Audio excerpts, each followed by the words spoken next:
हर दिल की धड़कन क्रिकेट बन चुका है, बनना भी चाहिए, खेल ही ऐसा है। लेकिन अब क्रिकेट के नाम पर जुआ भी चालू है, जो कि युवाओं को कंगाल बनाता जा रहा है। जुआ का जुनून इस कदर हावी है कि युवा कंगाल हो रहे हैं। इस समय यह कि खेल जुनून से जुए में तब्दील हो गया है। क्रिकेट को भारत में धर्म जैसा दर्जा प्राप्त है, लेकिन इसी खेल के नाम पर अब युवाओं की मानसिकता, सोच, आर्थिक स्थिति के साथ खिलवाड़ कर रही है। ड्रीम 11, MPL, माई 11 सर्कल जैसी वेबसाइटें फैंटेसी गेम के नाम पर जुए का संस्करण बनती जा रही है।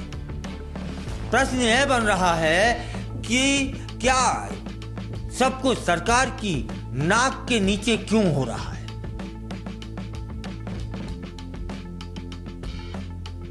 कानूनी पेचीदगियां क्या हैं? भारत में स्किल बेस्ड गेम्स को जुए से अलग माना गया है और फैंटेसी स्पोर्ट्स इसी श्रेणी में आ जाता है। माननीय उच्च न्यायालय के कुछ फैसलों ने इन वेबसाइटों को इसी तरह की राहत दे दी है। लेकिन क्या एक आम युवा स्किल के आधार पर टीम चुनता है या सिर्फ भाग्य के भरोसे से अंधाधुंध पैसे लगा देता है, जिसमें जीतने की संभावना कितनी होती है यह हम सब जानते हैं। युवा निशाना बन रहे हैं या फिर उन्हें निशाना बनाया जा रहा है। फ्री बोनस के नाम पर शुरुआती जीत देकर आकर्षक UI और लाइव मैच में पैसे कमाओ जैसे मैसेज भेजकर ललचा रहे हैं युवाओं को, जुआरी बना रहे हैं ये वेबसाइटों वाले। यह एक लत का जाल है साहब। एक बार पैसा लगाने के बाद से युवाओं में नशे जैसी लत लगती जा रही है। एक अनुमान तो यह भी है कि हर महीने करोड़ों रुपए युवा इन वेबसाइट्स में लगा देते हैं, जिसमें अधिकतर यही देखा गया है कि पैसे हार जाते हैं। तब फिर प्रश्न यह बनता है कि इन जुए जैसी वेबसाइटों के जो चेहरे हैं वे बड़े बड़े सेलिब्रिटी क्यों हैं? महेंद्र सिंह धोनी, विराट कोहली, सुरेश रैना, हार्दिक पांड्या, रविंद्र जडेजा से लेकर बॉलीवुड के कई नाम, सभी ने इन वेबसाइट्स का प्रचार प्रसार जमकर किया है। तब फिर यह भी कहना होता है कि क्या कोई नैतिक जिम्मेदारी नहीं होती क्या इन लोगों की? क्या ये सितारे युवाओं को गलत दिशा में जाने के लिए जिम्मेदार नहीं है क्या? फिर सरकार और न्यायपालिका की भूमिका क्या होनी चाहिए? सरकार चुप क्यों है? राजस्व का बहाना बनाकर सरकारें इन वेबसाइट्स पर सख्ती क्यों नहीं कर रही हैं? कई राज्यों में प्रतिबंध देखने को मिल रहा है, पर केंद्रीय स्तर पर कोई अभी तक कठोर कानून सामने नहीं आ पाया है। सुप्रीम कोर्ट और हाई कोर्ट ने इन्हें जुआ नहीं मानते हुए राहत तो सी दे दी है, लेकिन ग्राउंड सच इससे बहुत अलग है। यदि व्यक्तिगत और सामाजिक स्तर पर देखने चलोगे ना, तो युवा अधिकतर जो क्रिकेट के नाम पर जुआ खेल रहे हैं वे कर्ज में डूबे मिलेंगे। आत्महत्याएं भी कुछ सामने आई हैं। कई युवा लोन लेकर, कर्ज लेकर दनादन खेल रहे हैं क्योंकि नशा है।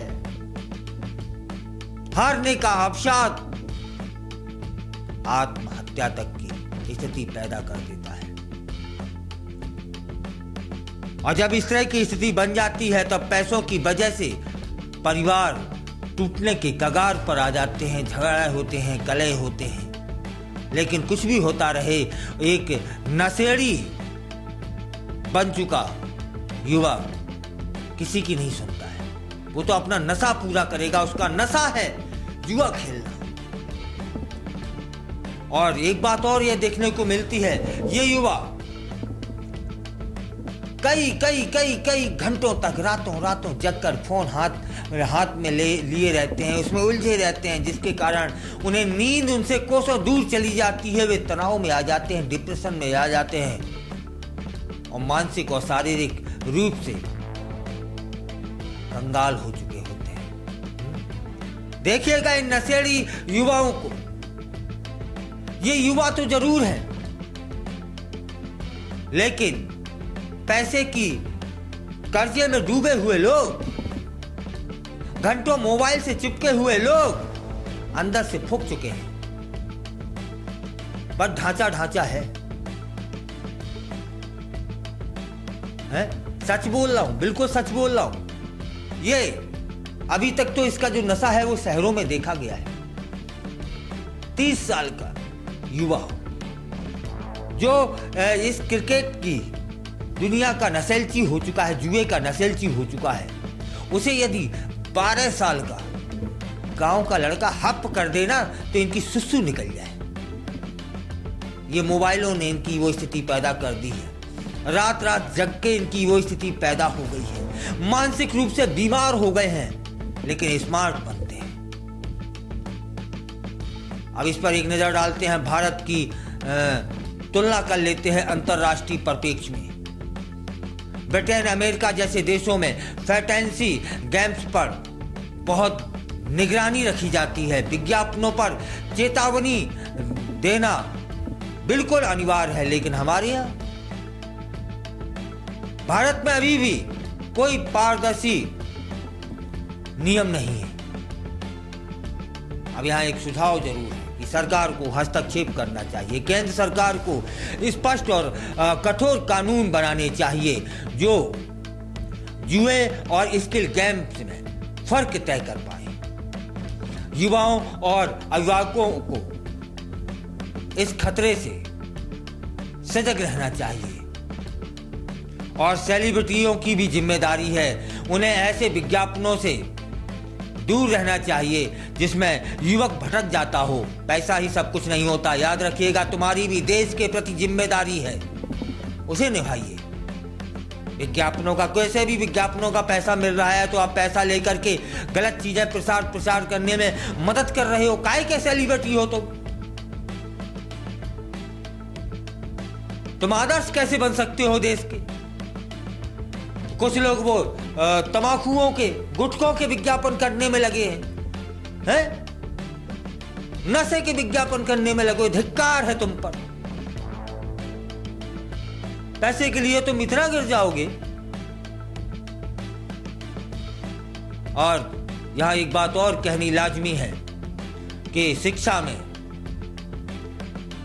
इन चीजों को शामिल करना चाहिए। स्कूल और कॉलेजों स्तर पर डिजिटल लत और वित्तीय समझदारी, जैसे कर्ज में नहीं डूबना है, जुआ नहीं खेलना है, सट्टा नहीं लगाना है, ये बच्चों को उसी उम्र से समझाना होगा और दिखाना होगा उन लोगों को कि देखिए इन्होंने तुमसे पहले किया था, आज इनका हाथ देखो, मूंगफली बेचने लायक नहीं बचे हैं। हमारी आपकी नैतिक जिम्मेदारी बनती है कि अगली पीढ़ी को बचाएं, क्योंकि देश युवा शक्ति पर गर्व करता है। दूसरी तरफ ये युवा शक्ति मोबाइल स्क्रीन पर अपना समय, पैसा, मानसिक शांति और जाने क्या क्या गंवा रही है। सोचिए, सवाल सिर्फ ड्रीम 11 का नहीं, सवाल है पूरे डिजिटल जुए के तंत्र का,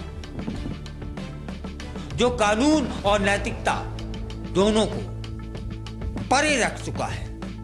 इन पर सख्त, कठोर कानून बनाने की आवश्यकता आन पड़ी है यदि युवाओं को बचाना है तो।